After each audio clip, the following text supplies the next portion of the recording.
আসসালামু আলাইকুম রহমতুল্লাহ। প্রিয়সুদী কাছে দূরে দেশ ও প্রবাসে যে যেখান থেকে দেখছেন আপনাদের সকলকে আজকের এই ভিডিওতে স্বাগত।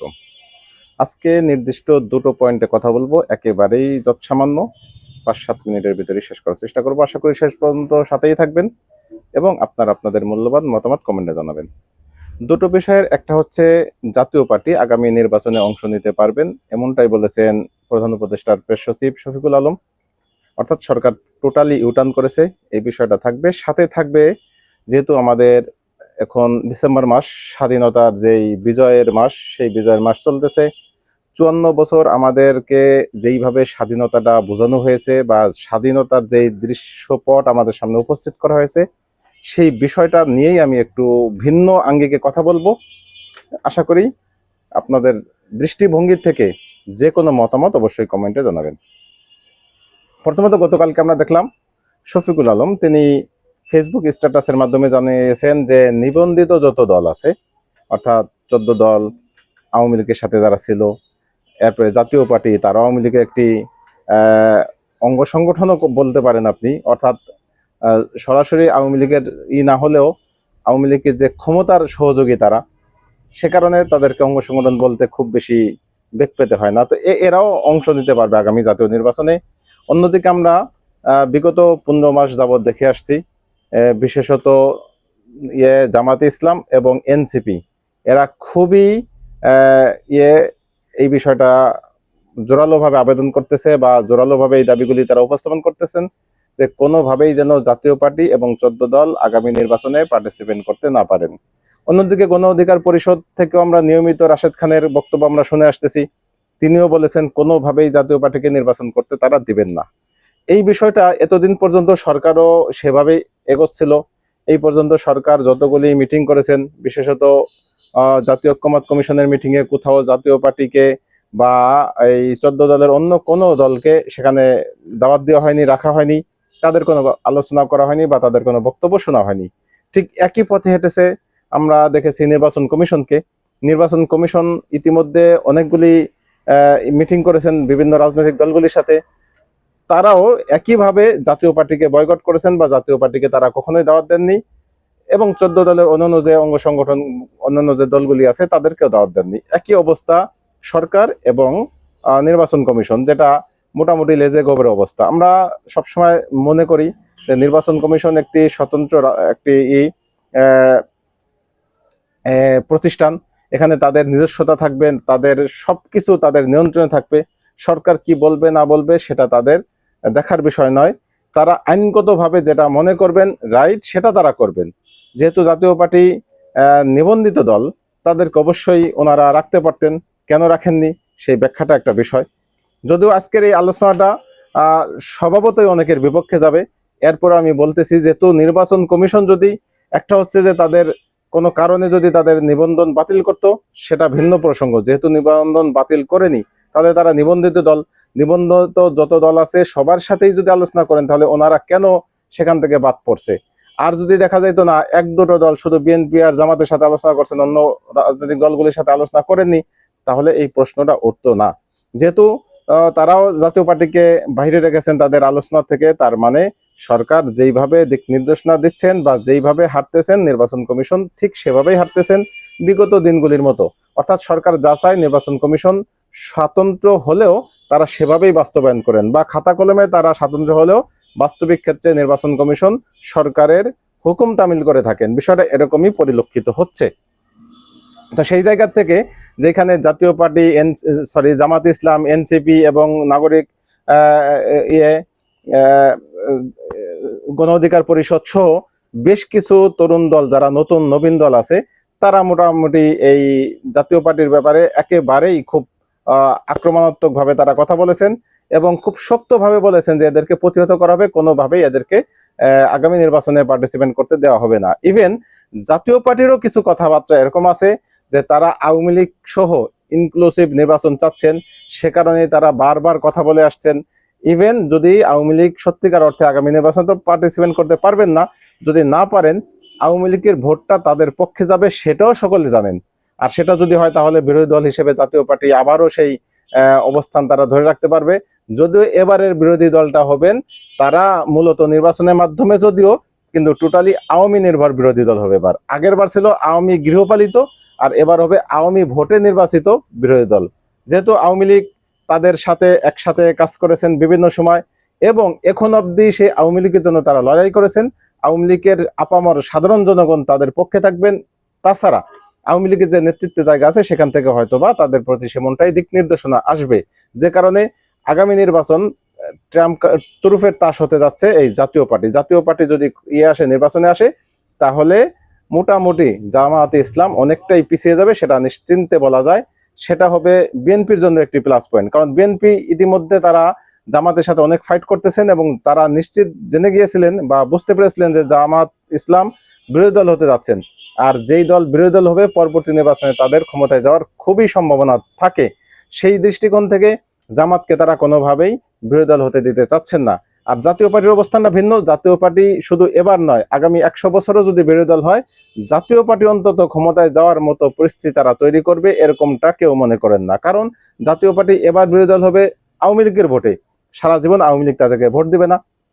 এবার হয়তো তারা আওয়ামী লীগের সাথে তাদের একসাথে দীর্ঘদিনের পথ চলা, আওয়ামী লীগ এবার নির্বাচনে নেই এবং তাদের সাথে সম্পর্ক ভালো আছে, সে কারণে আওয়ামী লীগ তাদেরকে নির্বাচিত করলেও, ভোট দিলেও সামনে কিন্তু সেই বিষয়টা থাকবে না। পর্যায়ক্রমে একটা সময় এসে আওয়ামী লীগের এই কর্মীরা হয়তো হারিয়ে যাবে, না হলে নতুন করে আবার আওয়ামী লীগ নির্বাচনের সামনে হয়তো আসবে। তখন কিন্তু জাতীয় পার্টি আর বিরোধী দল হওয়ার মতো কোনো শক্তি থাকবে না, কারণ জাতীয় পার্টির নিজস্ব যে শক্তি, সেই শক্তি মূলত এখন নেই। অতএব এই জায়গা থেকে সামনের দিনগুলি, নির্বাচনকে সামনে রেখে সামনের দিনগুলি ভয়ঙ্কর একটা পরিস্থিতি আসতে যাচ্ছে, সেটা অনুমেয়। কারণ নাগরিক পার্টি যদি এখানে গোয়ার ধরে, বা জামাত ইসলাম যদি খুব হুমকি ধমকি দেয় এবং রাজনৈতিকভাবে তারা মাঠে নামে আন্দোলনের জন্য, সাথে গণ অধিকার পরিষদ সহ আরো যারা আছে তারা যদি মাঠে নামে, তাহলে পরিস্থিতিটা ভিন্ন রকম হয়ে যেতে পারে। যে জাতীয় পার্টির বিষয়ে সকলেই মোটামুটি এই দলগুলি একমত যে জাতীয় পার্টি নির্বাচনের বাইরে থাকবেন। কারণ আমরা দীর্ঘ 16 বছর যে ফ্যাসিজমের কায়েম দেখেছি, বা ফ্যাসিজম আমাদের ঘাড়ে চেপে বসেছিল, সেটার একমাত্র মূল কারণ ছিল এই জাতীয় পার্টি। জাতীয় পার্টি যদি কোনোভাবেই কোনো একটা নির্বাচন বয়কট করতো, সেই নির্বাচন আন্তর্জাতিকভাবে সেটা কোনোভাবেই ইস্টাবলিশ করা যেত না। এটা স্পষ্টভাবে আমরা বুঝতে পারি। সেই দৃষ্টিকোণ থেকেই মূলত জাতীয় পার্টির সাথে এদের একটা বৈরিতা ভাব রয়েছে। এখন দেখার বিষয় আগামী দিনগুলি কেমন যায়, সেটা আমরা দেখার জন্য আরো কিছু অপেক্ষা করব। এরপরে আমরা সেই বিষয়টা নিয়ে আবার আলোচনা করতে পারবো ইনশাল্লাহ। এখন আমার দ্বিতীয় পর্ব, যে দ্বিতীয় বিষয়টা আমি রেখেছিলাম আজকের আলোচনা, সেই বিষয়টা হচ্ছে বিজয়ের মাস, যেহেতু ডিসেম্বর মাস, আমরা স্বাধীনতা লাভ করেছি 1971 সালে, এমন ভাবে আমরা দাবি করি, বা এভাবেই আমরা বাচ্চাদেরকে শিখাই, বইপত্রতে এভাবেই লিপিবদ্ধ আছে। এই বিষয়টা খুবই সেন্সিটিভ বিষয়। আমি আজকে যেই কথাটা বলবো সেটা হচ্ছে, আসলে 1971 সালে বস্তুত কখনোই আমাদের স্বাধীনতা হয়নি, বা সেটা স্বাধীনতা যুদ্ধ ছিল না। হ্যাঁ, কারণ আপনি স্বাধীনতা মানে কি? স্বাধীনতা একটা বিপরীতমুখী শব্দ। স্বাধীনতার বিপরীতে আছে পরাধীনতা, অর্থাৎ আপনি যখন পরাধীন থাকবেন তখনই আপনি স্বাধীন হবেন। আপনি যদি জেলে থাকেন তখনই আপনি জেল মুক্তির প্রশ্ন আসবে। আপনি যদি বন্দী থাকেন তারপরেই না আপনাকে বন্দী মুক্তির প্রশ্ন আসবে। প্রত্যেকটা ক্ষেত্রে আপনি আপনার যেই স্বাধীনতা বলতে গেলে আপনাকে আগে পরাধীন থাকতে হবে।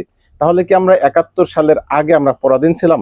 এই বিষয়টা একটু যদি আপনি ঘেটে দেখেন, নিজের মাথার দেমাগ বুদ্ধি যদি খাটিয়ে আপনি চিন্তা করেন, তাহলে কোশ্চিনকালে আপনি এটা মানতে পারবেন না যে 71-এর আগে আপনি পরাধীন ছিলেন। কেন? কারণ পরাধীন হয় কখন? আমরা একেবারেই অল্প কিছুদিন আগে আমরা দেখেছি আফগানিস্তানে দীর্ঘ 19 বছর আমেরিকা, সেই সুদূর আমেরিকা থেকে এসে সেখানে করেছে, কর্তৃত্ব ছড়ি ঘুরিয়েছে, এবং সেখানে তাদের মতো করে একজন শাসক কারজাই সরকারকে বসিয়েছিল, এবং তারা সেভাবে শাসনভার চালিয়েছে। মূলত মূল কর্তৃত্ব ছিল আমেরিকার সেনাবাহিনী ছিল। আমেরিকার সেনাবাহিনীর সাথে আফগানদের দীর্ঘ একটা যুদ্ধের পরে আফগান স্বাধীনতা লাভ করে। এটা হচ্ছে স্বাধীন, অর্থাৎ বহির্বিশ্ব বা বহির শক্তির সাথে যুদ্ধ করে, বহির শক্তি যদি আমাদের দেশকে দখল করে নেয়, সেই তাদের দখল মুক্ত করা, এটা হচ্ছে স্বাধীনতা। তাহলে 71-এর আগে কি বহির শক্তি আমাদের দেশকে দখল করে রেখেছিল? বস্তুত তা নয়। আমরা 1557 সালে প্রথম আমরা ভারত উপমহাদেশ একসাথেই ছিলাম। বাংলাদেশ, পাকিস্তান, ইন্ডিয়া, এর আলাদা কোনো অস্তিত্ব ছিল না, সব মিলে একটা ভারত উপমহাদেশ। সেই ভারতে যখন ইংরেজ বেনিয়ারা তারা ব্যবসার জন্য আসার পরে 1557 সালে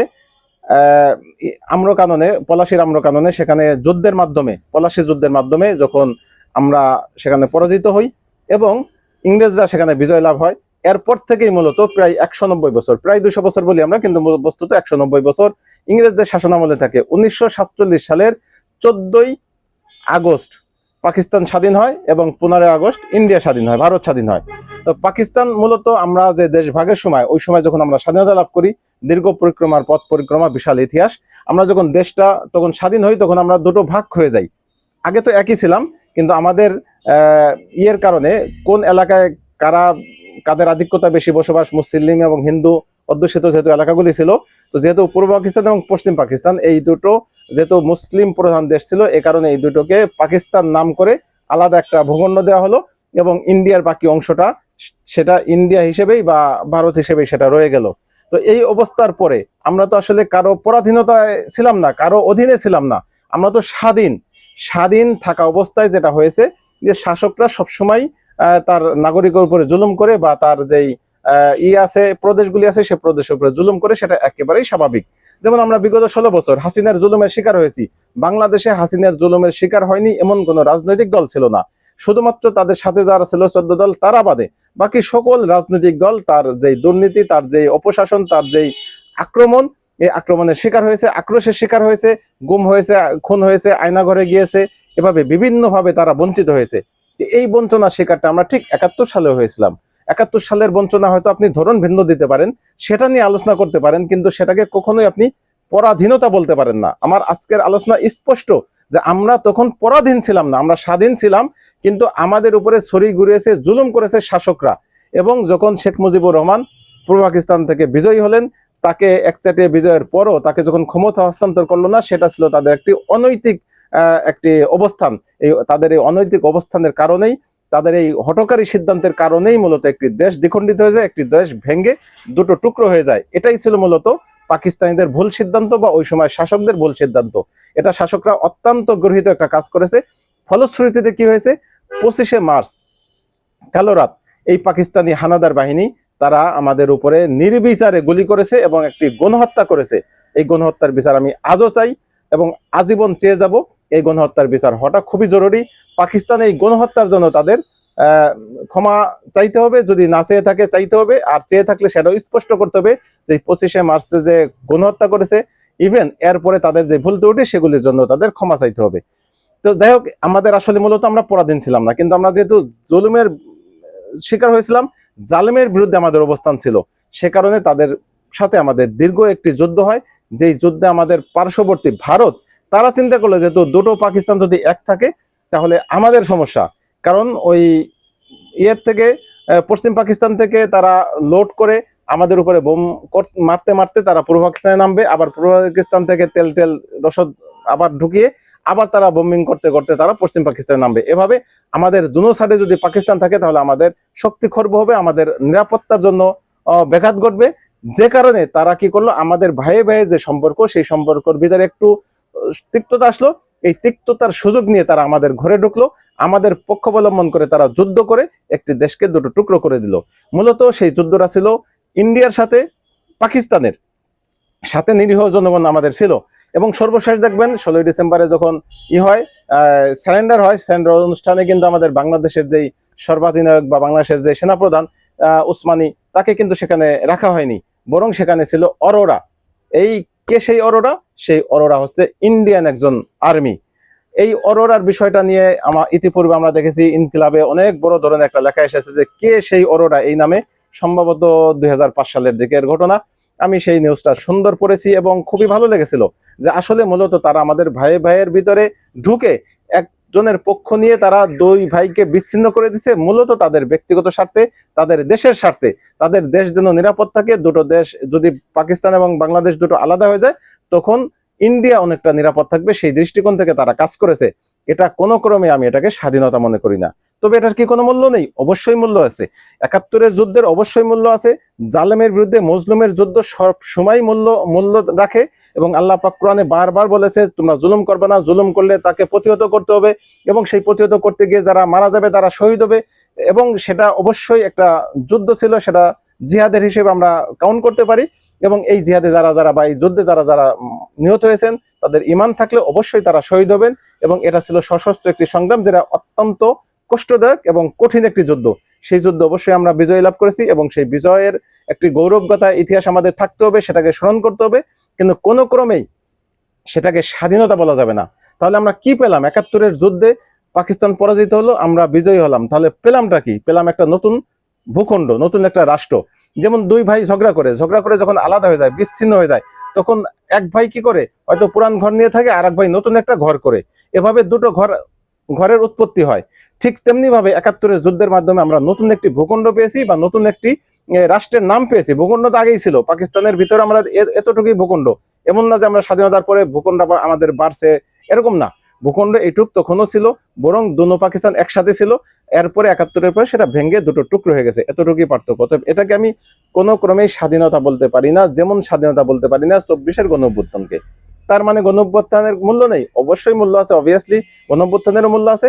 কারণ গণঅভ্যুত্থানে আমি নিজেও একজন মাঠেই ছিলাম, সেই কারণে আমি বলতে পারি যে এই জুলাই অভ্যুত্থান একটা নিরস্ত্র অভ্যুত্থান। এটা অর্থাৎ সরাসরি জনগণের সম্পৃক্ততার মাধ্যমে একজন জালেম স্বৈর শাসককে হটানো গিয়েছে।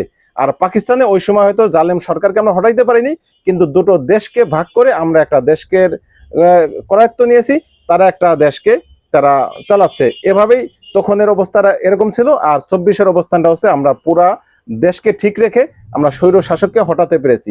পার্থক্য এই জায়গায়, আগেরটা ছিল সশস্ত্র, এবার ছিল নিরস্ত্র। তার মানে দুটোটাই যুদ্ধ ছিল, একটা নিরস্ত্র যুদ্ধ, একটা সশস্ত্র যুদ্ধ। একটার মাধ্যমে আমরা একটি নতুন দেশ পেয়েছি, আর এটার মাধ্যমে আমরা নতুন বাক স্বাধীনতা পেয়েছি। অতএব কোনোটাই প্রকৃত যে স্বাধীনতা বা প্রকৃতভাবে দেশ স্বাধীন করা, সেটার অর্থে আমি কোনো ক্রমেই অন্তত ৭১-কে স্বীকার করতে পারি না বা মূল্যায়ন করতে পারি না। এটা হচ্ছে আমার ব্যক্তিগত মূল্যায়ন। অবশ্যই আমার এই কথার সাথে অনেকেই ক্ষিপ্ত হবেন, অনেকেই রাগ করবেন, এবং আপনাদের এই রাগ এবং ক্ষিপ্ততা দেখানোর জন্য কমেন্ট বক্স খোলা থাকবে। আপনাদের সেই রাগগুলি বা ভালোবাসাগুলি যেটাই করেন কমেন্ট বক্সে ইনশাআল্লাহ জানান। ভালো থাকবেন, আল্লাহ হাফেজ, আসসালামু আলাইকুম রহমতুল্লাহ।